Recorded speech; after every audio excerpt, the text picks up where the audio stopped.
historic Mormonism has to answer this question.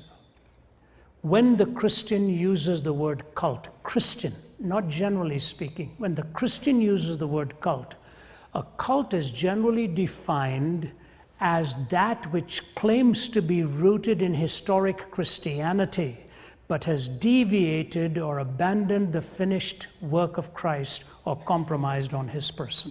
That's the definition, okay? So in strict Christian terms, yes, Christ was not sufficient. Today, if you talk to an average Mormon around the table, he says, no, I follow Jesus Christ. And then you bring all the other doctrines that I've added on, and some of them get very uncomfortable with what it is, the Adam-God doctrine, the celestial marriage, the doctrine and the covenants, the pearl of great price, and all of these other additions that were brought in there. I think that it is critical we understand that Jesus said we are complete in him. And when you add or detract, you can give yourself whatever name you want, but you're impugning the completed work of Christ on the cross. Okay, so there are other titles that one can give to those faiths, but it is not historic Christianity at that point. Now, I think your question goes deeper, and I want to be very careful, and I may be hit out here badly. Does one vote for a candidate who belongs, say, to a faith other than the Christian faith? Everyone has to vote according to their conscience and what God is prompting them to do, because it's a very privileged role that we are given in this nation. My view of the philosophy of history and politics is this: when you're choosing between leaders, none of whom will give you the groundswell of the Christian faith on which their life is built, which may not guarantee that they may make the best leader either, you know.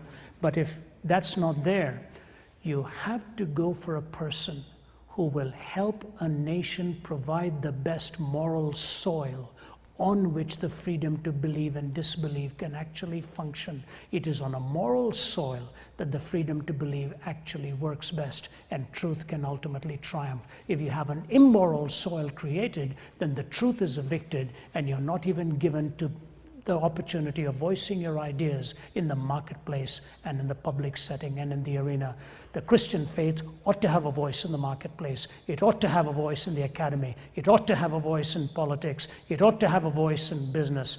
And any leader that will create the moral soil to make it possible for us to continue to proclaim that, that's the kind of leader we may have to ultimately work, no matter what tag they put on them on the outside.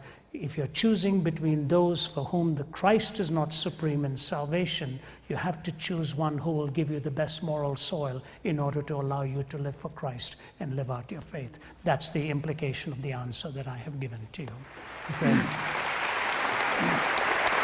Can I go back and add one footnote to the previous question?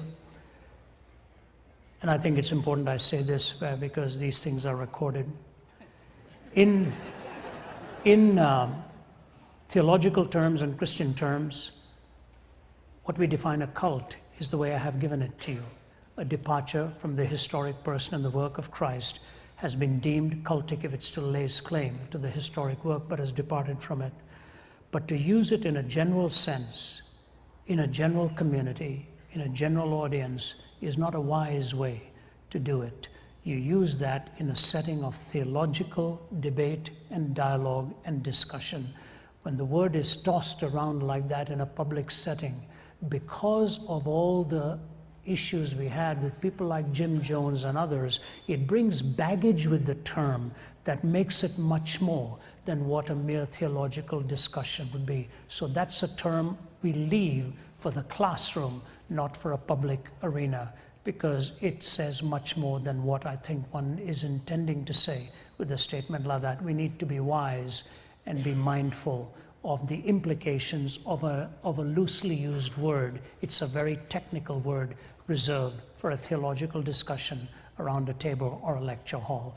With that in mind, we shall go back and I shall go and look at the mountains and you can continue to do what you're doing. My brother, I don't know, Tyler or Les, which of you? There's Tyler. Thanks, by the way, for having me. It's been great.